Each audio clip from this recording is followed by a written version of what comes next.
Flight 587, out of Manhattan, a little over 2 months after, or 2 months and a day after the 9/11 event, same year. Do you remember it crashed? Everybody thought it was another terrorist event. It took off right behind a big Japanese airliner, and it was a little bit too close and had turbulence. That wasn't so much the problem as the less experienced pilot had learned that you make the rudder go to get out of turbulence. And he went, hard left, hard right, hard left, and he tore off the tail of the airplane. Now, that was just with air forces. They were at about 2,400 feet, about twice the height of the World Trade Center. Not only that, as the pieces started coming down, the engines were torn off the plane. What does that tell you about a plane supposedly going twice the speed and banking a tight turn into the towers? It couldn't do it. It couldn't do it. Exactly. And the best evidence, we have a demonstration right there. American Airlines Flight 587. Yep. Provides more evidence that particular maneuver, if they had tried it, they would have sheared off the tail section. This guy was just making the tail, a really hard turn, and we've always been told that you can't make an airplane go that fast at sea level, but this is perfect evidence of it.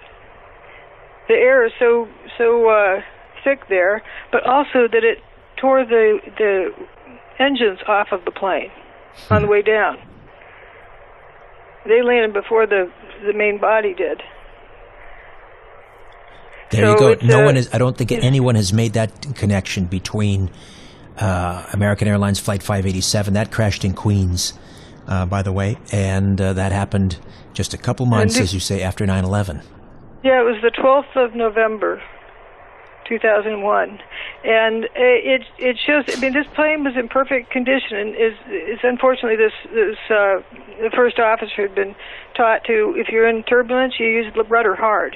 And he went hard to the right, hard to the left, hard to the right, and the tail came off the plane. It ripped it off. It was like 1.5 times the maximum design strength of the bolts. And once you lose a tail, you're done. Right. But couldn't one just say, well, but the planes that flew into the World Trade Center towers weren't going hard right, hard left. They just flew straight in. But they had this big bank. Remember, they came down this big banking. Right, okay. But also they're going, the fact that the engines were torn off of Flight 587, the engines landed, well away from where the main thing landed. They landed first, so they were torn off. The fact they were torn off by the plane moving fast through the air shows that, the World Trade Center, quote, planes, would have been coming apart. Their engines would have been torn off. Plus, they're coming through this tight bank, whatever speed. Right. And if you go twice the speed, it's like 4 times the stress. Okay. So were the planes a hologram? What do you think? I think it was some kind of image thing. Messing with image, from what I've seen, that you have, and a lot of people have done, more research into that. But I noticed, depending on the angle of the image, it looks totally different. Pencil plane or a chubby plane. The big one that hit me, like within a day or two of the event, was I call it the black whale image. If you're looking westward at 9 in the morning, that sunlight's got to reflect off of that body somewhere. And it wasn't. It's like a black hole.